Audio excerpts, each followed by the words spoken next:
একবার এক স্কুলের শিক্ষক চুরি করে ধরা পড়ছে। তো স্কুলের শিক্ষক চুরি করে ধরা পড়ছে, সর্দাররা এক গাছের সঙ্গে বেঁধে রাখছে।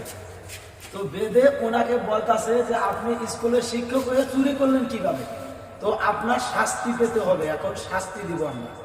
তো স্কুলের শিক্ষকে বলছে ওনাদেরকে যে চুরি করা যদি শাস্তি হয় বা পাপ হয়, তো আপনারা যেটা শাস্তি দিবেন সেটাই আমি মেনে নেব, কিন্তু চুরি করা পাপ আপনাদেরকে কে বলবে?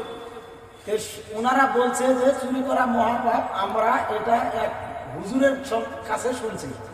তো উনি বলছে যে আপনাদেরকে হুজুরে বলছে চুরি করা মহাপাপ, তো হুজুরের সঙ্গে আমি কথা বলবো, তো আপনারা চলেন হুজুরের সঙ্গে আমি কথা বলবো, যদি চুরি করা পাপ হয় যেটা আপনারা শাস্তি দিবেন সেটা আমরা মেনে নেব।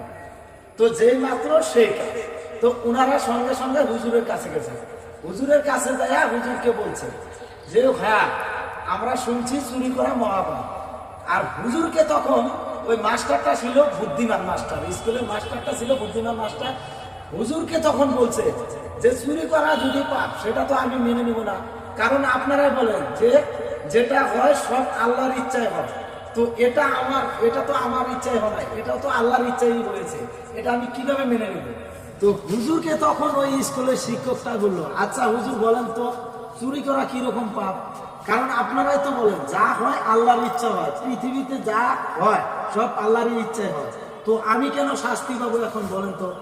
আপনারাই তো বয়ানে বলেন। তখন গ্রামের সবাই বলল যে কথায় তো এটা যুক্তি আছে। তখন বলল এটা তো হবে না। তখন সবাই বলল এখন তো চোরকে শাস্তি দেওয়া যাবে না, কারণ কথায় যুক্তি আছে। তখন হুজুর সবাইকে থামাইয়া বলল যে তোমরা থামো, পৃথিবীতে যা সব ঘটে সব আল্লাহর ইচ্ছাই ঘটে। তখন শিক্ষকের পক্ষে কথা বলল ইমাম সাহেব যে ঠিক আছে সবকিছু আল্লাহর ইচ্ছাই হয়, কিন্তু কাউকে আল্লাহ জোর করাইয়া একটা কাজ করে না। তুমি যেরকম স্কুলের শিক্ষক, তুমি তো অনেক ছাত্রছাত্রী পড়াও স্কুলে, কারণ তুমি যেটা বলো সেটাই করে ছাত্রছাত্রী, তোমার অর্ডারে কিন্তু চলে স্কুলে।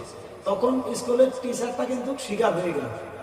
তো স্কুলে অনেকগুলো ছাত্ররা পরীক্ষা দিছে, তো পরীক্ষা দেওয়ার পরে যে ছাত্রটা পাশ করেছে ওটা কিন্তু আপনার ইচ্ছায় পাশ করেছে, কারণ আপনি তাকে পাশ করার সুযোগ দিয়েছেন তাই পাশ করেছেন। আর যে ছাত্রটা ফেল গিয়েছে ওই সুযোগটা কিন্তু আপনিও দিয়েছেন ফেল যাওয়ার জন্য। তো এটা কিন্তু সব কিছু আপনার ইচ্ছায় হয়েছে।